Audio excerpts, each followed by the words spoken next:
C'est un plaisir de vous retrouver. Bonsoir et bienvenue à tous dans ce journal que nous ouvrons par cette cérémonie de reconnaissance au docteur Sékou Maouloud Koïta, enseignant-chercheur et ancien directeur de master droit privé fondamental pour sa rigueur et le mérite instauré au sein de sa direction. La rencontre est initiée par les étudiants en master de la faculté des sciences politiques et juridiques de l'UGLC de Sanfonia. Moussa Bangoura nous fait le point. À l'université générale Lansana Conté de Sanfonia, la rigueur et le mérite sont célébrés. À la faculté des sciences juridiques et politiques, c'est une cérémonie de reconnaissance qui est organisée à l'endroit de Dr Sékou Maouloud Koïta, enseignant-chercheur et ancien directeur des programmes de master droit privé fondamental. Une marque de reconnaissance pour des services rendus, mais également pour sa rigueur et l'excellence imposée à la faculté pour préparer l'avenir des jeunes. Dr Sékou Maouloud Koïta est l'incarnation de la rigueur, de la méthode de syllogisme judiciaire et juridique.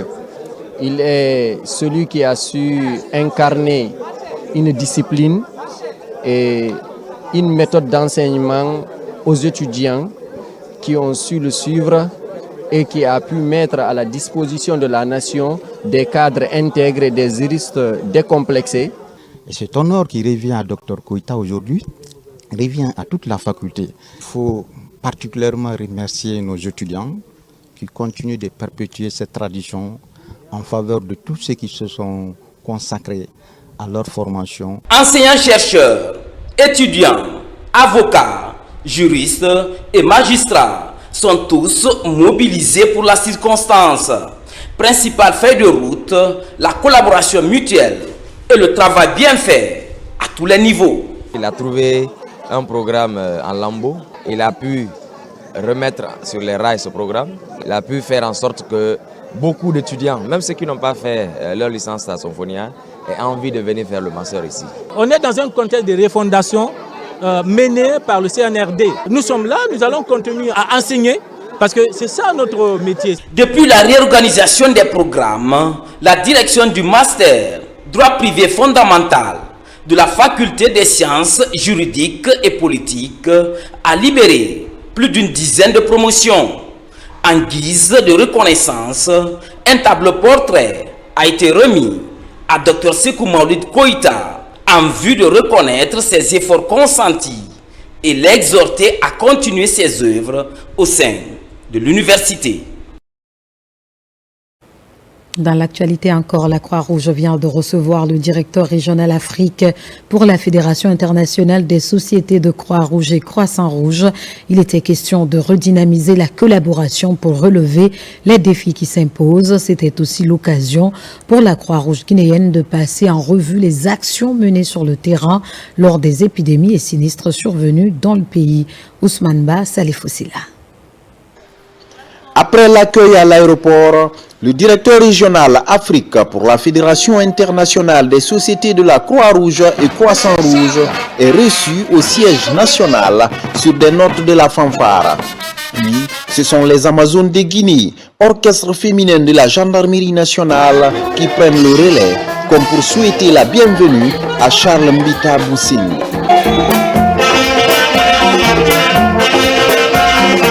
L'occasion est opportune pour le président de la Croix-Rouge guinéenne de se réjouir de la collaboration et de faire de nouveaux plaidoyers. Le plaidoyer était à l'endroit de nos volontaires qui est en train de faire l'extraordinaire. Et en temps de paix comme en temps de conflit, en temps de crise, ces volontaires sont là pour soutenir la population guinéenne, la population vulnérable. Donc, plaidoyer c'était à ces niveaux. Deuxième, c'était au niveau du personnel. Et je pense bien qu'il a tenu compte. Et en même temps, nous avons parlé aussi de la multiplicité de partenariats et de connaître tant de partenaires, les PNS. Dans sa prise de parole, le directeur régional a réitéré sa volonté de s'investir pour davantage accompagner la Croix-Rouge guinéenne dans ses efforts pour relever les défis qui s'imposent. The president also mentioned that we are facing funding cuts Comme Monsieur le Président l'a dit, la Société nationale est en quête de financement et nous aussi, en tant que fédération, nous allons vous aider à trouver ces financements-là et que nous sommes aussi également en quête de financement pour pouvoir aider la Société nationale. La Société nationale guinéenne est déjà une société nationale qui a fait ses preuves et nous allons continuer à l'encourager dans cette lancée. We should be able to optimize the opportunities that will come through this challenge. Dans les débats, les actions menées par la Croix-Rouge guinéenne sont aussi relevées. Une société nationale qui estime à plus de 30 000 ses volontaires disponibles.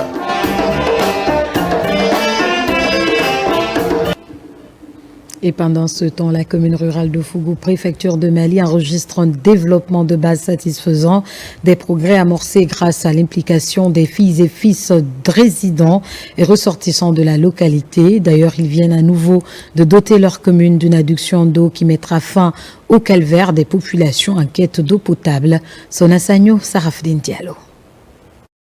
Ce projet d'adduction d'eau potable à Fougou est porté par l'association citoyenne solidaire en collaboration avec la commune rurale de Fougou et l'association Portal. Nous sommes dans la préfecture de Mali. Les travaux de financement dans sa première phase ont coûté plus de 130 000 sur 150 000 euros mobilisés pour le projet. Ce projet consiste à ravitailler d'eau potable en qualité, en quantité suffisante à toutes les populations du centre de la commune rurale de Fougou. Donc ce projet comprend entre autres un château d'eau de 50 mètres cubes, une station de pompage solaire, mais aussi un réseau de distribution de 5 km, 5 bornes fontaines et 15 branchements privés. Voici un petit peu, nous avons aussi mis en place une unité de gestion des services publics d'eau et nous avons fait aussi des campagnes de sensibilisation pour la préservation de la ressource en eau. Étant une source de vie, cette adduction d'eau devrait aider ces femmes qui éprouvent d'énormes difficultés pour trouver de l'eau potable. Sa réalisation est pour elles une réelle satisfaction. Nous partions très loin pour trouver de l'eau à Fougou. Aujourd'hui, grâce à nos filles et fils, nous trouvions de l'eau très près dans nos concessions. Nous, les femmes de Fougou, nous sommes fiers pour toutes les bonnes actions. Pour pérenniser ce acquis au bénéfice des populations, une unité de gestion a été mise en place pour la rationalisation de l'infrastructure. C'est une grande fierté pour la population de Fougou d'avoir vraiment réalisé ce rêve qui est devenu une réalité. Et on était vraiment en manque total d'eau. Aujourd'hui, nous sommes là pour la remise officielle de la première phase de l'adduction d'eau de Fougou. La mise à disposition de cette adduction d'eau à la population de Fougou a été marquée par une assise dont l'objectif est de baliser la gestion financière du projet. Il a été également lancé la deuxième phase d'extension de plus de 5 km du projet dans toute la commune rurale de Fougou. Nous poursuivons cette édition des jeunes entrepreneurs de Wankifon, membres du mouvement de soutien aux actions du général Mamadi Doumbouya, réitèrent leur engagement à accompagner le CNRD dans sa politique de refondation. Ils viennent d'organiser une cérémonie de lecture du Saint-Coran pour le maintien de la paix, de l'unité et de la quiétude dans le pays. La rencontre a mobilisé des cadres et autorités de tous bords. Mangué Dantouma Souleymane Kondé. Implorer la grâce divine afin de consolider les actions de développement durable en cours dans notre pays, mais aussi préserver la quiétude sociale et le vivre ensemble, c'est l'objectif de cette lecture du Saint-Coran organisée ici par les jeunes entrepreneurs de Wankifon réunis au sein du Mozamad, mouvement de soutien aux actions du général Mamadi Doumbouya. C'est dans le cadre d'une reconnaissance, d'un remerciement et de magnifier la joie et vraiment la satisfaction totale des jeunes de Wankifon qu'on a initié cette lecture du Coran pour soutenir le président de la République et son gouvernement et les encourager à continuer le recensement malgré tout l'effort qui est fourni. Aujourd'hui, l'engouement est très fort par là. Les gens sont recensés, mais il reste encore pas mal d'autres personnes qui sont en attente. C'est le moment pour nous de nous lever, de ne pas attendre du gouvernement de nous donner quoi que ce soit. Le peu de moyens que nous avons, nous mettrons ça à leur disposition et continuer à faire prospérer notre pays. Les jalons que le président est en train de poser, je m'en vais vous dire, et je vous rassure, et je jure, après Lansana Conté, aucun président n'a posé ce genre de jalons. Après Lansana Conté, c'est le président Mamadi Doumbouya qui vient, parce qu'il est en train de préparer la Guinée. Si nous prenons le Simandou 2040, les projets que Mamadi Doumbouya est en train d'initier, c'est bon pour l'avenir et c'est bon pour les jeunes Guinéens. Venus des districts environnants, les participants représentant toutes les couches sociales de la localité disent être déterminés pour soutenir le chef de l'État, le général Mamadi Doumbouya, à travers ses actions bénéfiques pour tous les Guinéens.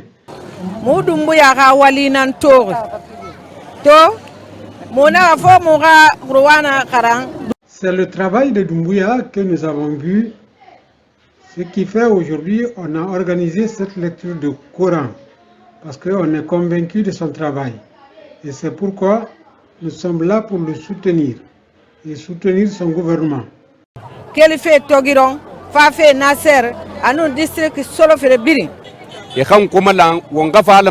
Nous sommes réunis pour prier pour la nation, pour les Guinéens, pour le chef de l'État et ses collaborateurs, pour que la paix et la quiétude sociale règnent en Guinée. Au cours de la même rencontre, les organisateurs ont rappelé l'importance pour les uns et les autres de se tenir prêts pour le vote du oui concernant la nouvelle constitution. Lecture du Saint-Coran pour la paix et la cohésion sociale à Koké, district relevant de la sous-préfecture de Mafereya, dans Forêt-Caria, une démarche spirituelle des filles et fils de la localité pour invoquer la stabilité en Guinée et réaffirmer leur engagement à participer activement au développement de leur localité. Kerfa la presse Camara, compte rendu. Dans une ambiance empreinte de spiritualité et de ferveur citoyenne, la communauté de Koké s'est retrouvée autour du Saint-Coran. Objectif, prier pour la paix, la cohésion nationale et la quiétude sociale en Guinée. Cette initiative est portée par les fils et filles du district, tous unis par le même idéal, bâtir un avenir meilleur pour leur localité.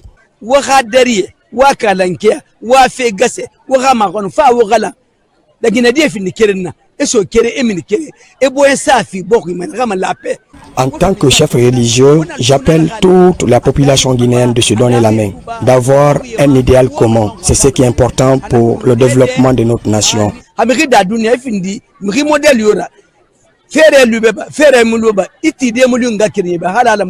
Nous nous sommes donné les mains parce que l'État ne peut pas tout faire. L'État fera son mieux et la population aussi a sa responsabilité vis-à-vis du développement de sa localité.